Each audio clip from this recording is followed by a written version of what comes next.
Good morning and welcome to our Q&A class. I am Tina, I'm your hostess for this class. This is a Q&A, so this is for you guys if you have questions, if there are certain strategies you want to see, if there is any information where you feel like you're missing something where I can help you strengthen your skills in Mortgage Coach, that's what I'm here for. So if you have anything, and I don't think my mic is working. Testing. There we go. So my mic wasn't working. Sorry about that. So again, good morning. My name is Tina. If you guys haven't been on the call before, I am your hostess for this call. This is the Q&A call. So this call is all about you guys out there in the field and what you need. So if you have questions, you can raise your hand. You can drop it in the chat box. Let me know what you need to see, whether it's learning a new strategy, working on how to do things faster. Anything that you guys need, let me know because this call is all about you.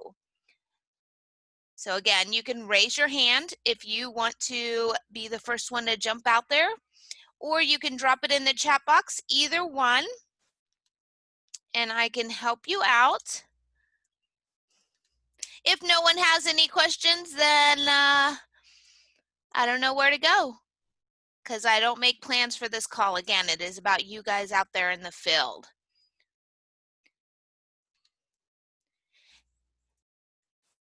So all I can see is Jamie. I'm not sure if it's Jasmine. Jamie, unmute yourself and then you can talk. Or Jasmine, I can only see part of your name.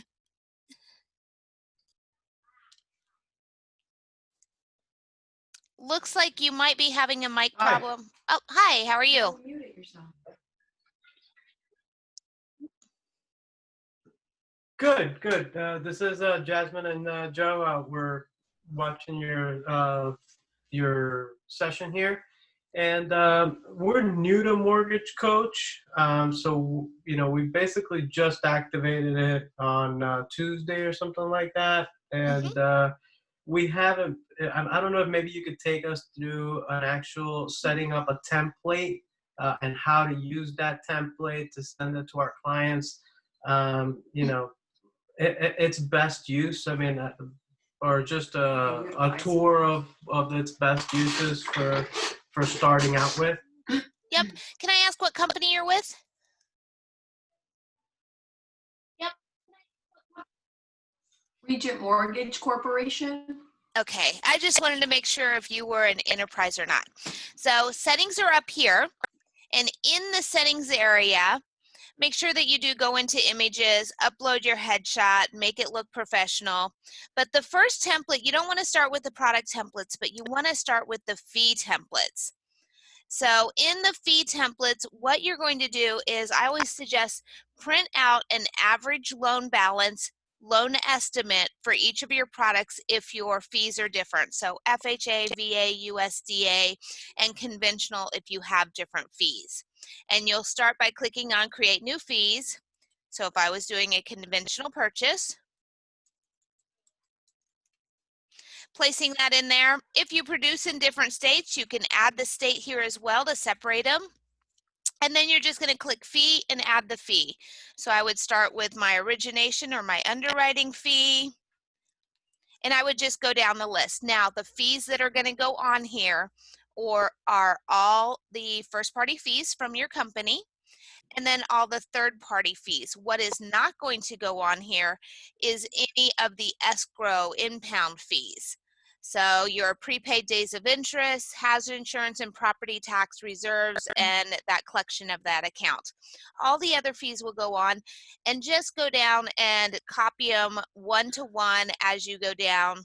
Again, adding fee. If there's a fee that's not in here that you want identical to how you have it on your verbiage, you can add a custom fee and place that custom fee in here. You can calculate it percentage on property value or loan amount, and then you can also put if it's a default prepaid or default APR fee.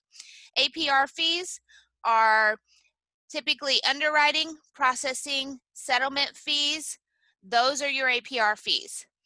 Each state is different, so there might be a couple in your state that's outside of that reach, but those are typically the ones that are anything doing with origination that's charged by your company and the settlement fee. After you have the first one done, and I'm just going to go in here and click on another one. So after the first one's done, you don't have to start from scratch. Then you can click Save As, and let's say I want this to conventional refi. I can name it, click on OK, and then I can come in and just redo any of these in here that I would need to redo. So maybe my appraisal fee on this one is lower, and I don't have to recreate the will. I can delete anything that doesn't pertain to my fees. So again, once I'm done with this one, save as again, and then do the next one. So it really should not take you a whole long time to build out these initial fees. Any questions on that?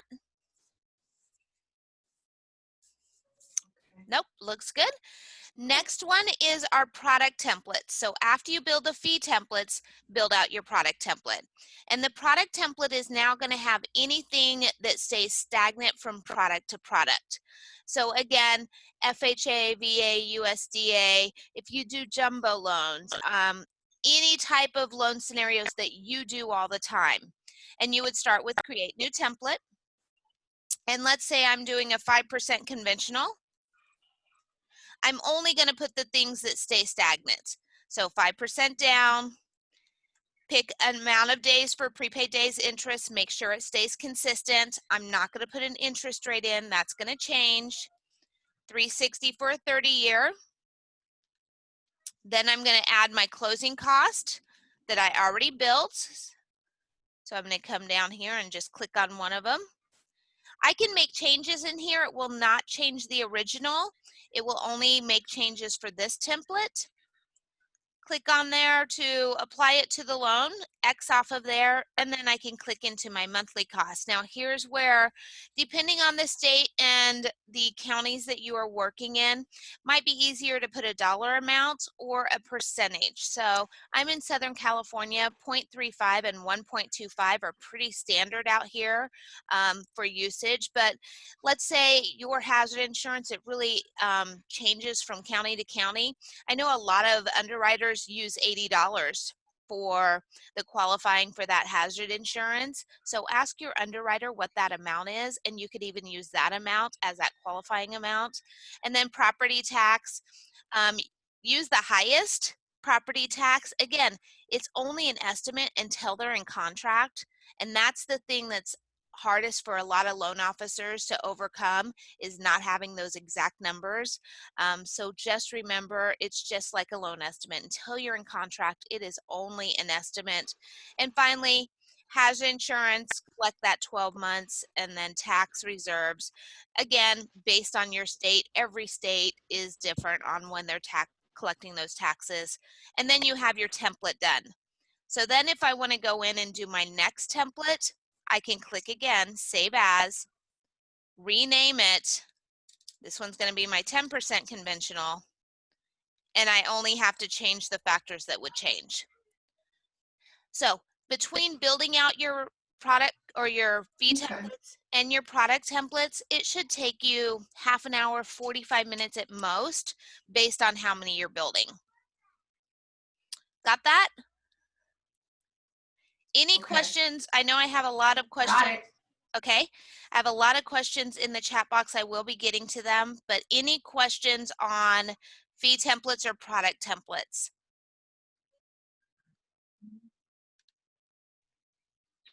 Okay, the last template that we have is a strategy template. Okay, and we'll show how to apply it to the loan because it's really easy.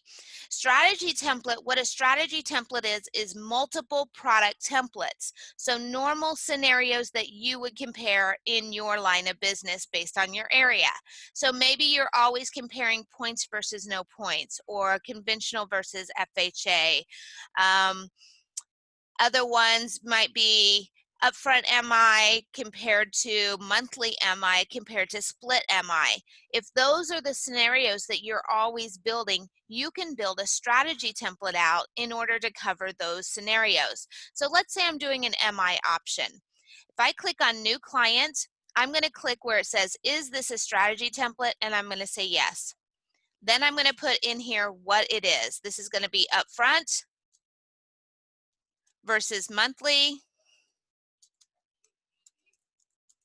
versus split. Now I'm only going to place in here what is going to be stagnant. Contact information, this is the only thing that shows up on the presentation. More likely they won't have a home address, so your new home. Gives them warm, friendly feelings. You don't have to go in there and worry about typing it in. If you only produce in one state, add that state as well. My goal, I'm going to do purchase a new home. I'm going to skip assumptions and affordability. That has to do with the client, and I'm going to go right to my product. First one is upfront MI. Now I can add the product from the template. So let's say I'm going to use a 10% conventional in all of these. So I'm going to do my 10% conventional, and I'm going to add upfront single premium and open it up so it's placed in there. So all my fees in here now will already be placed in there. I have my upfront. I'm going to take it so it doesn't add it automatically to the loan because it's a conventional loan. And then my hazard insurance, property tax are in there. Now I'm going to add another product. Now, because I'm doing products that are really similar to each other, I can either start with that same template that I started with, or I can go ahead and place in there, use the copy from another product. So this one's going to be monthly MI. I'm going to copy my upfront MI, click on OK. And all I'm going to do here is remove that upfront MI. So then everything else in here can stay stagnant. Now, if I want, I could place, and I don't know why that's in there, I could place in a percentage in here for my MI, but I also want to place in my minimum months. So most companies, it's 24 or 120. I'm finding that more companies, because the MI is lower, then that 120 is better. Christina, I'll get to that, but let me finish this topic first. So I did see that you dropped it in there. I actually have lots of questions in my chat box. Then I'm going to add my third product, and this one's my split MI. For my split MI, I'm going to copy this monthly, and I'm simply going to add my upfront premium here for my single premium. Now I have all three of my loan options in there. All the fees are in there. Last thing is I can set up my analysis window based on this type of client, what I would want them to see. I'm going to say property appreciation 3. I'm going to leave 60 there. And I'm going to put 5 years for my long term. And using MI, I'm going to leave it on total interest in MI paid. Now when I click on Mortgage Coach up in the upper left, it actually takes me back to my home page. But if I click on strategy templates, you will see my strategy template right there. So now you'll see how fast it is. Once you have this strategy template in place, I click on the strategy template, I copy it to a new client. We'll use Jasmine as our client. I would place in Jasmine's information. I would place in the phone number. And that phone number is an advantage because when I get that alert that Jasmine looked at the presentation, it's going to tell me how long she looked at it, what day she looked at it, and her phone number's on it. So I open it up on my phone and I just click that phone number to call her. I don't have to look it up. Last thing I'm going to put on there is I'm just going to put that it's a purchase. Now I only have to go into the fields that I didn't fill in. I can skip contact, I can skip my goal. I'm going to go in my assumptions, put in my how much she qualifies for. Then I'm going to go into the affordability. If I'm concerned about debt to income ratio, I could place in information here on that debt to income ratio. Now I'm finally going to go to my upfront MI, and the only thing I have to fill in here is I would have to fill in whatever the interest rate is and my percent for my upfront MI. So I'm going to say, and I'm just putting in random numbers in here. Now I'm going to go to my next product and put in my interest rate. And on this one, it's monthly, so I would go to my monthly page to put in my monthly mortgage insurance. And then the last one, I'm going to do the same thing, put in my interest rate. And then I would do the split MI. So my upfront plus my monthly. So you can see I'm going pretty fast, but the reason I'm going faster is because I know exactly what's not in this template. So if I can know what's not in the template, then everything else is filled in. Now, does it mean that I can't go back and change it? No, if I have the exact hazard insurance, I can go in there and change it.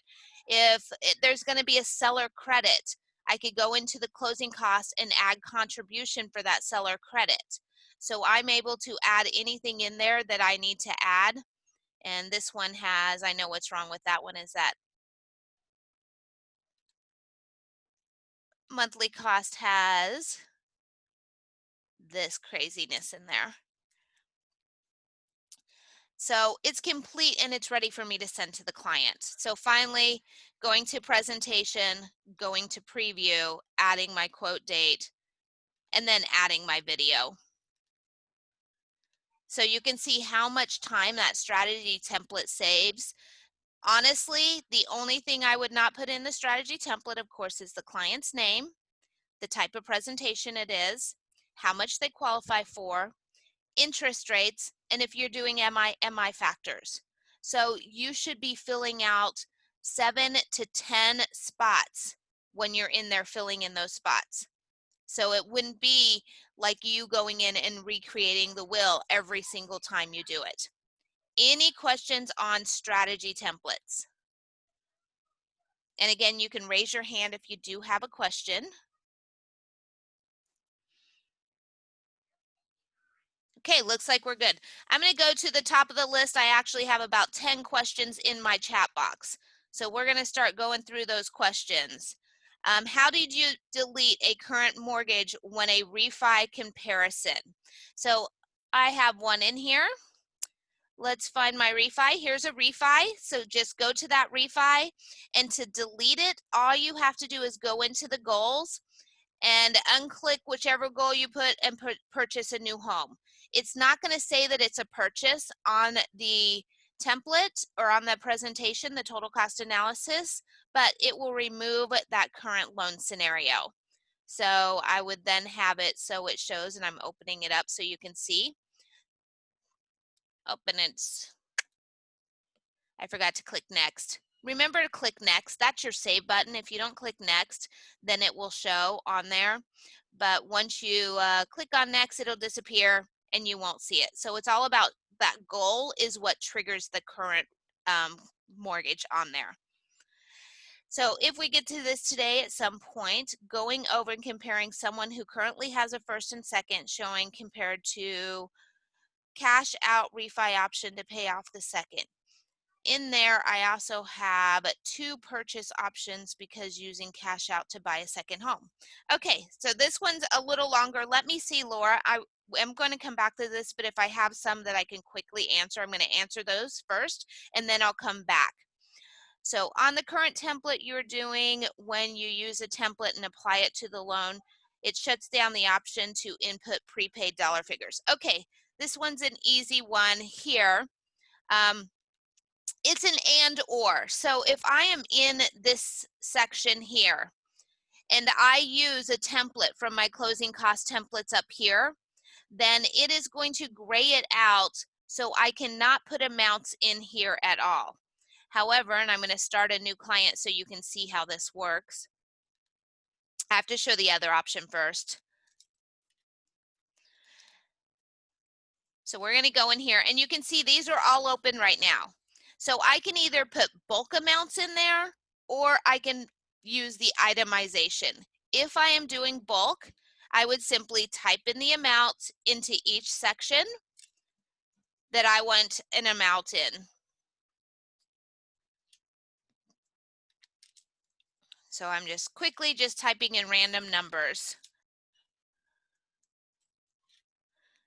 And I'm going to say there's a $350 contribution. So this is one way I could fill it out. You can just get your loan estimate, put it next to there, and just type in each of these based on that loan estimate. But if you want to itemize it, as soon as you place in the template for itemizing, I have so many really bad ones in here. I need to clean this account up.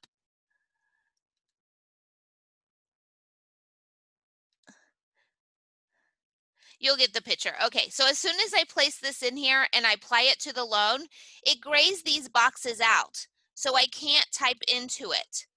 So what I have to do is on those prepaid escrows, those amounts are going to be collected based on the information over here. So when I put those amounts in there and I put in my months, and I go back to that page, you will see now I should have, make sure everything's in there. Might just be timing on my computer, but you'll see those prepaid escrows will populate in there. Contribution, if you want contribution, again, you can't click into here, but if I go up here and I go into add fee contribution, and let's say I'm going to put 1% seller contribution and I apply that to the loan, again, that's when you'll see that contribution come in here. So I have people working on my roof, my internet, they're messing with it. So my internet's really slow, but that's when you'll see those filled in. Let's see if it opens it up on the presentation itself.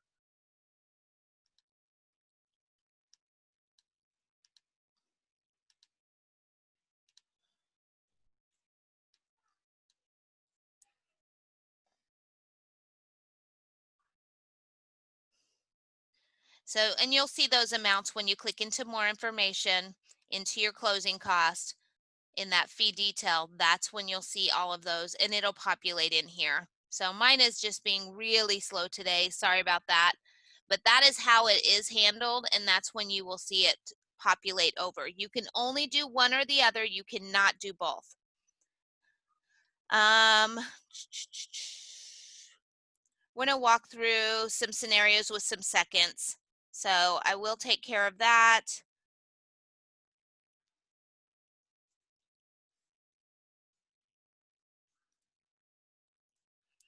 Okay, I'll show you this one really quick, Christine, because this is an easy one. Christine's question is, how do I show cash out? So I'm going to go back into that refi that I was in. The easiest way to show cash out is first, once you place in all the information, make sure that you're adding all the fees to the loan. So I'm going to click add fees to loan in here. So all the fees are added to loan. That will make it so this cash to close zeroes out. Now all I have to do is increase my base loan amount. So if I need 10,000, I'm just going to come in here and put that 10,000 in there. Click on that next, and then it will show here, as soon as my computer catches up, that $10,000 increase. So, and it's incredibly slow today. Sorry about that. So if you're, actually I'm reading it again. If you want your clients to come in with the extra 10,000, you do the opposite thing. Your base loan amount would then lower 10,000. So this, instead of here, I would come down, I would put lower at 10,000 than what it was, and then it will show that they will need to bring cash to close 10,000. So it's working on this box here on the loan amount. So the easiest way to do it is make it so they're not bringing cash in. That way you can see it happen. And then afterwards, if you want them to bring that cash to close and keep that loan the same, the add all fees to loan, you would just check anything that you added to the loan to make them bring that cash to the table.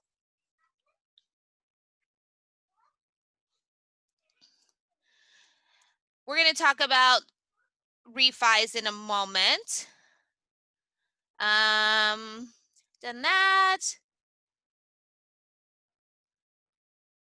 Yes, if you're doing a lender credit, you can do it one of two places. You can do a negative points here, or you can add it as contribution in here by doing that add fee, contribution, and then you can put who's bringing that contribution to the table, lender or seller. So either way, you can do contribution through that way, negative credits or in contribution.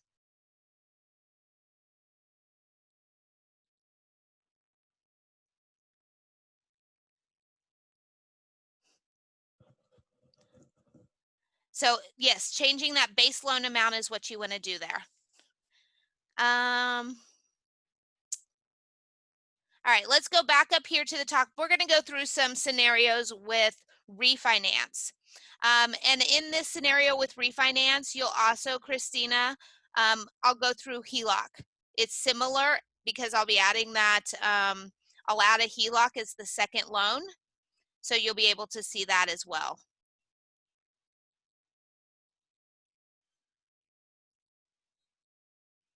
Why not click the button on CC to say add all fees to loan instead of the apply amount?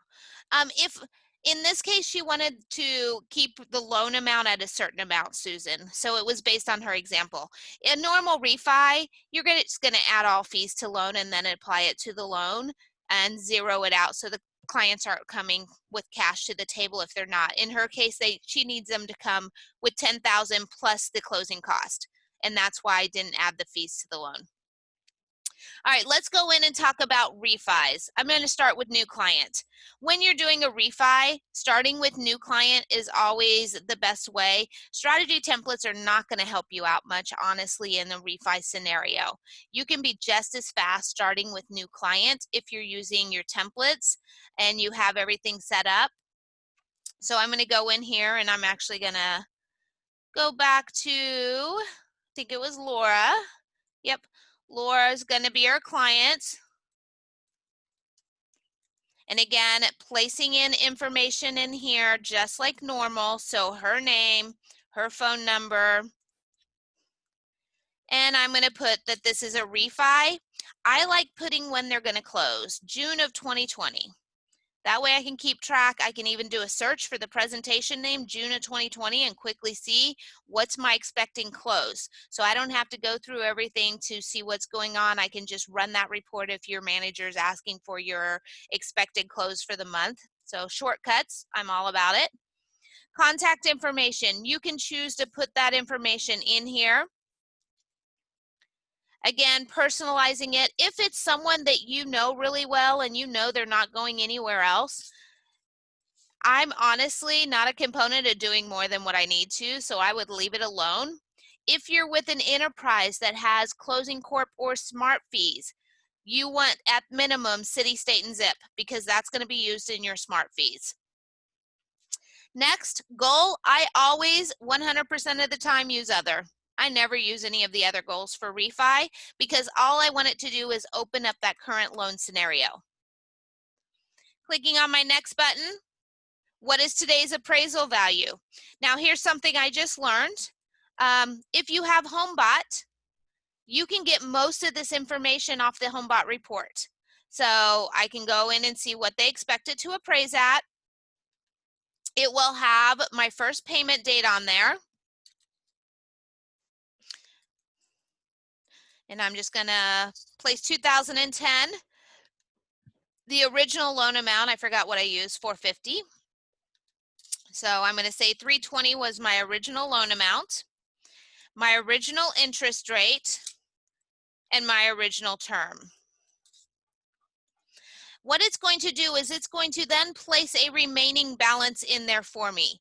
That remaining balance is taking the amortization principal payments from this 320 to get what it would be based on normal amortization payments.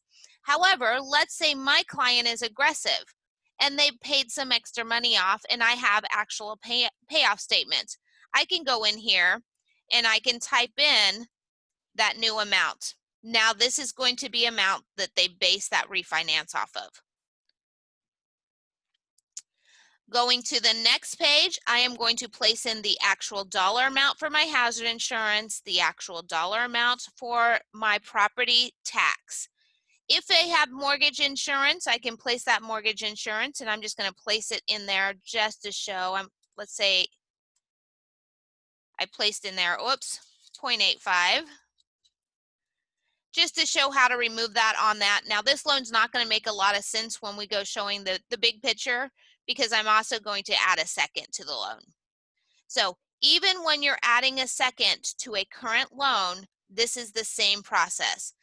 There is at the end of this page we call the monthly cost page. You can see right here it says monthly cost, and over here it says, does the product have a second? Click that second button.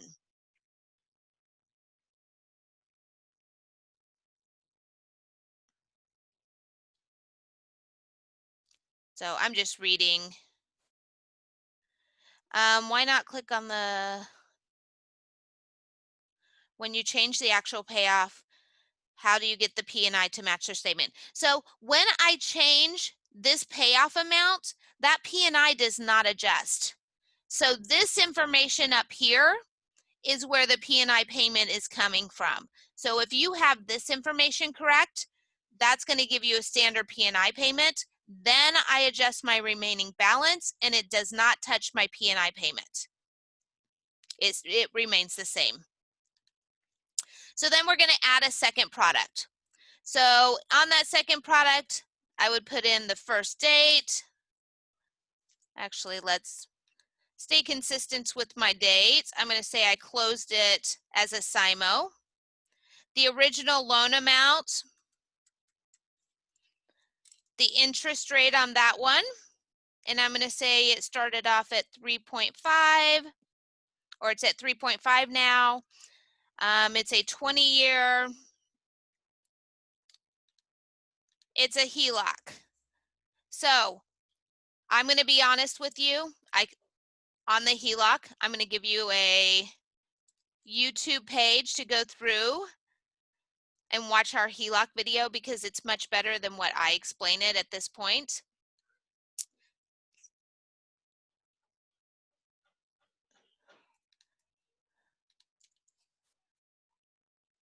So this is a great playlist for anyone new or anyone wanting to learn more strategies.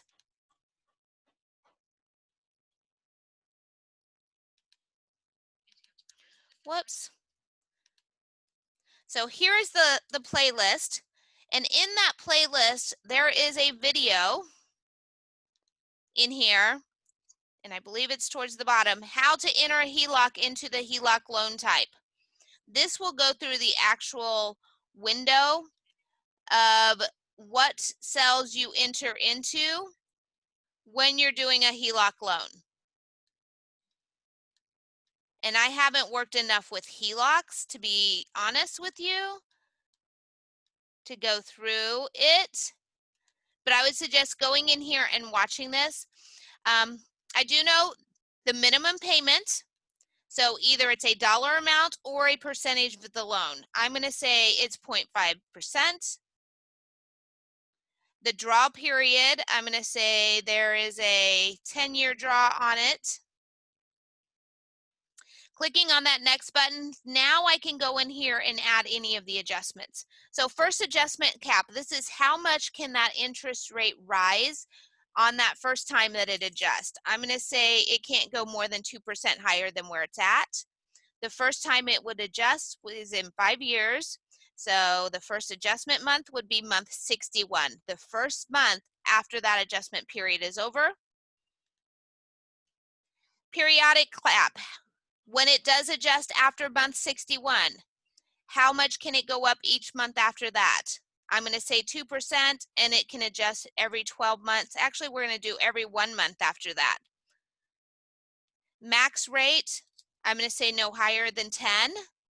Now on the margin, if you have the margin is typically the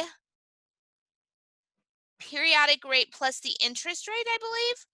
Or if you know what index it's connected to, drop that index in. I'm going to say it can't go below 2%, and it is set on worst case scenario. It's always set on worst case scenario. You can adjust it to best case, or you can adjust it to custom. If you do custom, what you do is you come in here, I'm going to say at month 61, it only goes up 0.1%. I'm going to add another one. I'm going to say month 65, it goes up 0.5, and I can go in and make adjustments in here based on the scenario. I can even put a negative amount in here and it will readjust it down. So remember, this is how you can adjust it if you want to show. And this is great. Just get an index that it's connected to, and you can go through that list in order to have something similar to what the market's doing. And then you would just click close, and then that adjustment would be on custom.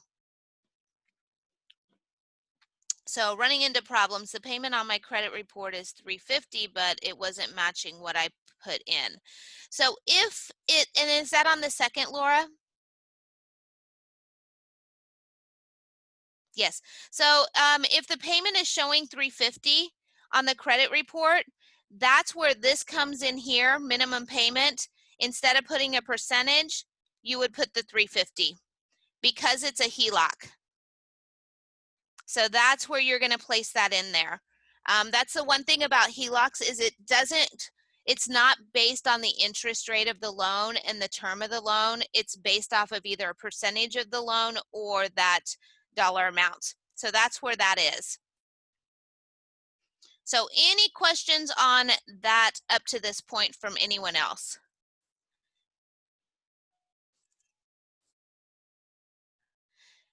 So not calculating a remaining balance on there, and neither is mine. So I am not sure on that remaining balance if you have to type in the actual HELOC, which I'm assuming if you're doing a HELOC, Christina, that's what you have to do. And the reason why is because HELOCs are based on draws. So even though they might have started pulling out 20,000, it could have been a $50,000 HELOC and they've only pulled out 20,000 in the original, but now they've done extra money. And so you would just type in based on their statement, whatever their HELOC is remaining, because they're only required to make that payment, but they can keep charging on it. So you can't do a HELOC and just expect it to calculate for you. Does that make sense?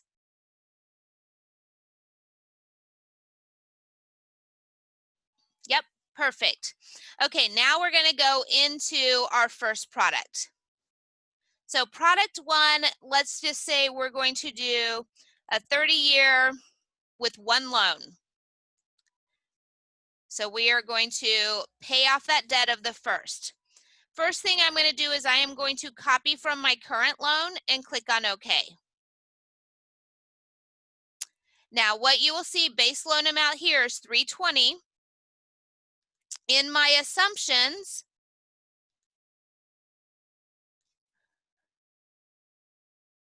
my remaining balance is $215. Wait, why did it go to 320? Now so remaining balance is 215. What it's not in here is that second loan amount.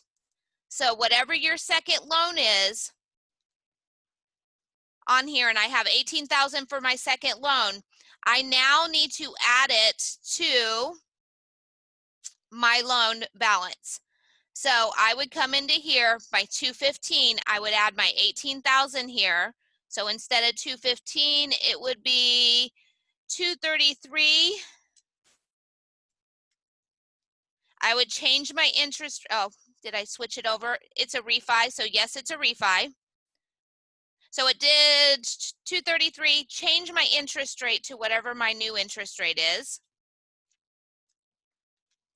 I would then add my closing cost.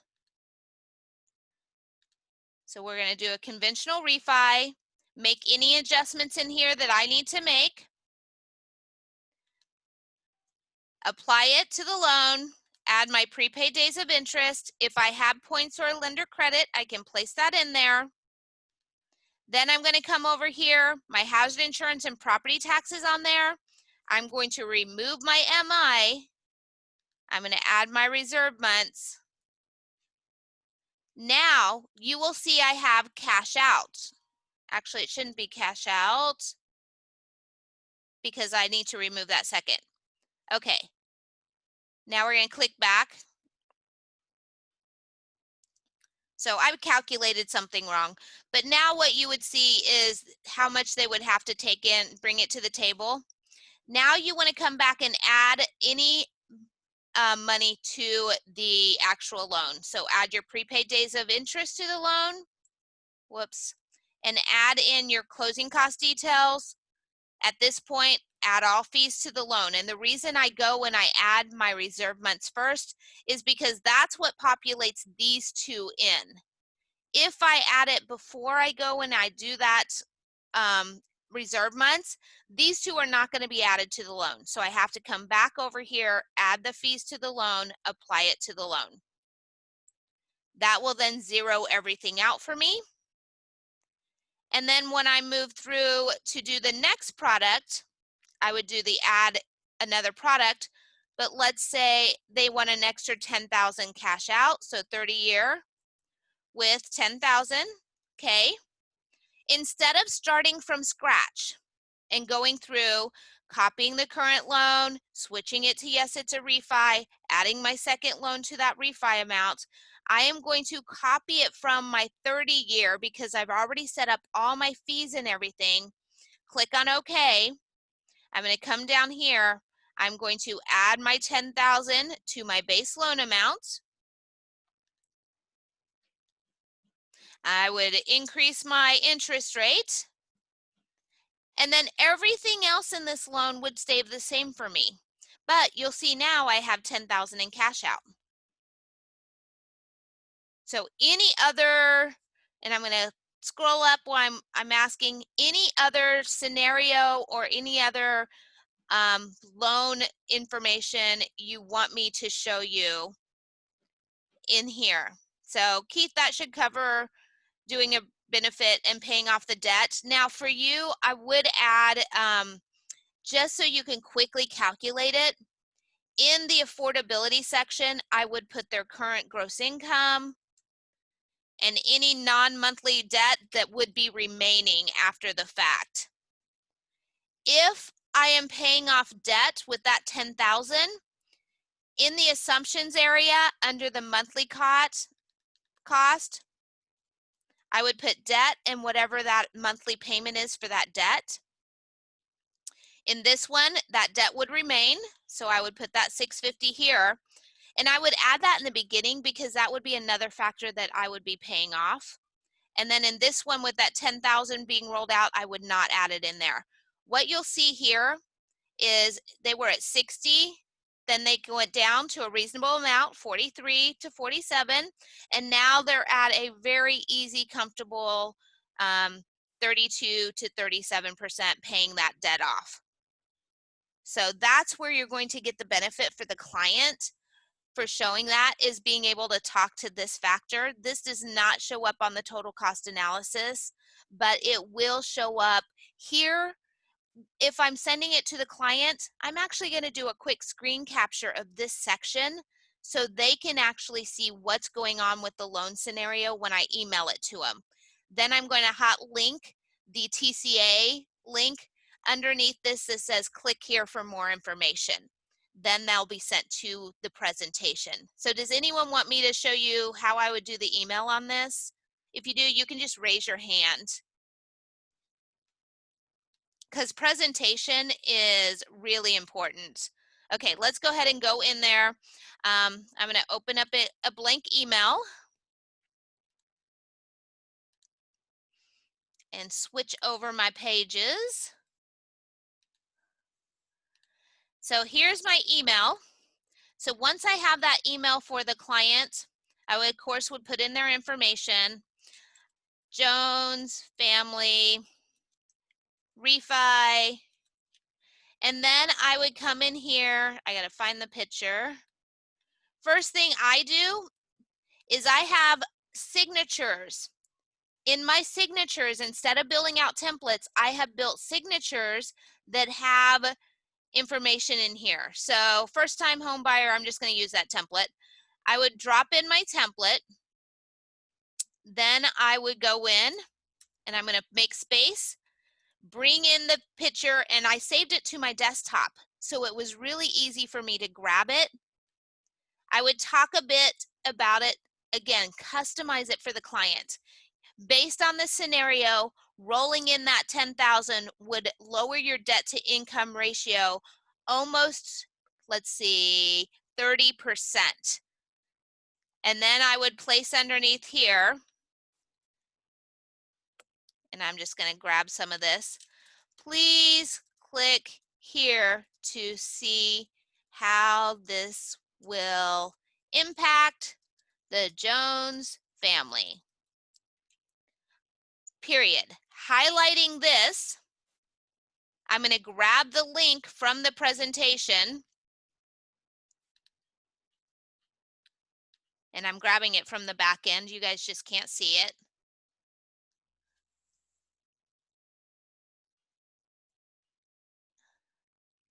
And I'll show you where I grabbed the link from. And then I'm going to, and on mine, it's your left mouse button where you open up your menus. You should see hyperlink in there. Clicking on that hyperlink, all I need to do is place the link into the address and click on OK, and it will turn that link blue. That's how I know that it's going to be a link for them.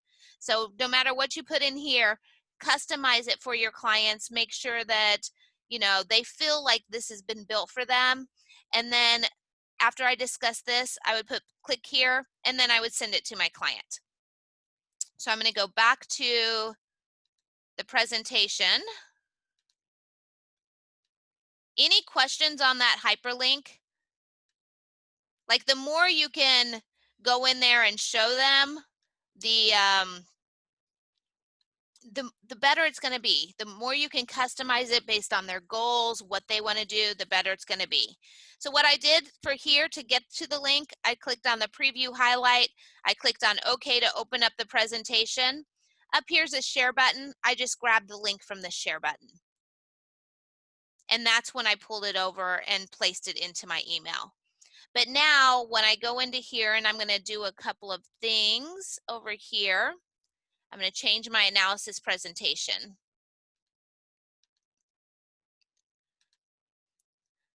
So property appreciation, I'm going to place this. I'm going to say my clients are looking at moving in 3 years and want to know, does this make sense? I'm going to put 36 months here for 3 years, so it's reflecting 3 years on both. And I'm actually going to show them total net worth. So they're going to see how it's going to impact them. So you'll see here, this negative amount,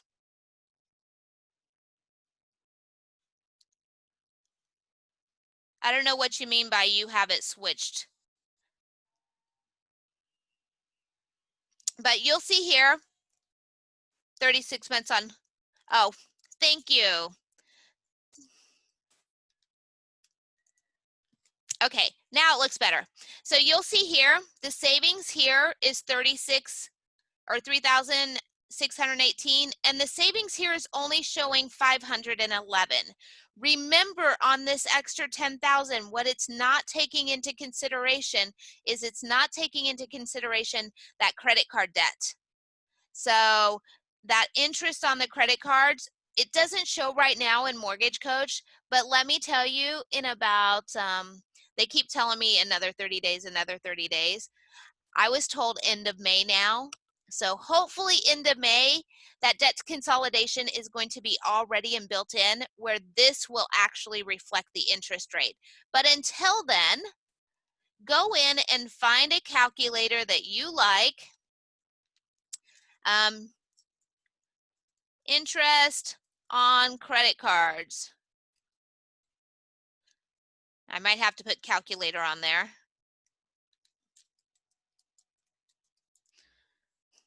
So now I can come in here, I can find a calculator for interest on credit cards.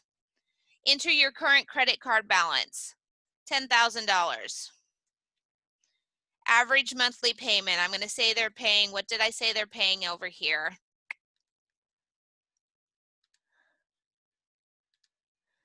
$650 a month. Credit card interest rate, 23%. Over what time period would you like to calculate the interest? I'm going to say we want to calculate it for, and it's going to let me. It might have froze.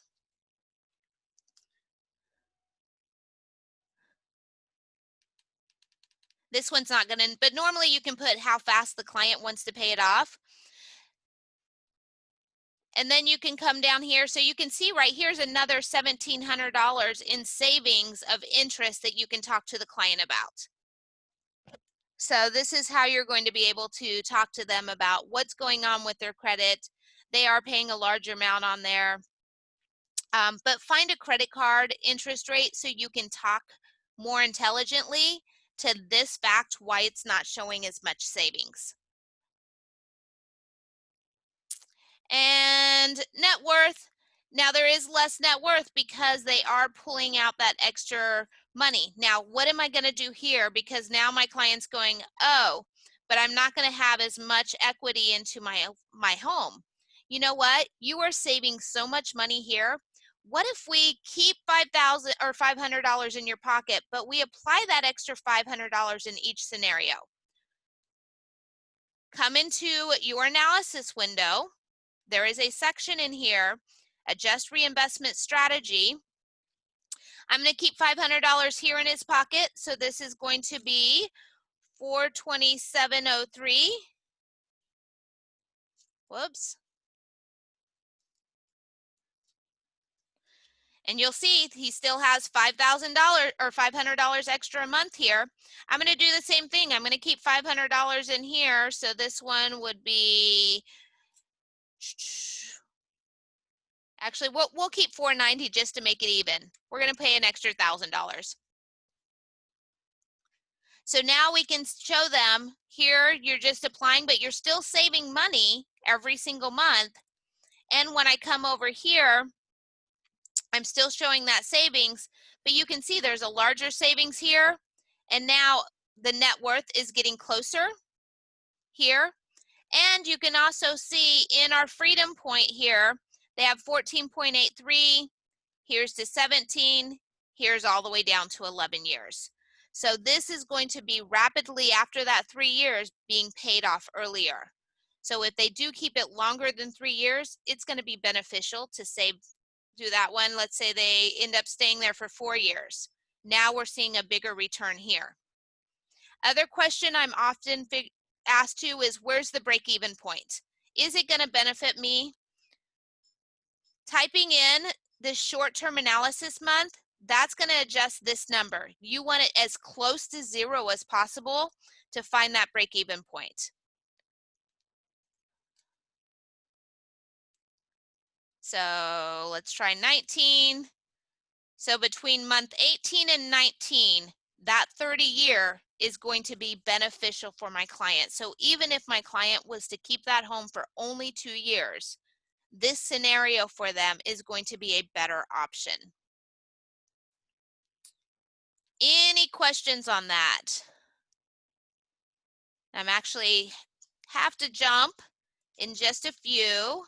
Christina, I'm going to allow you to talk. You can unmute yourself.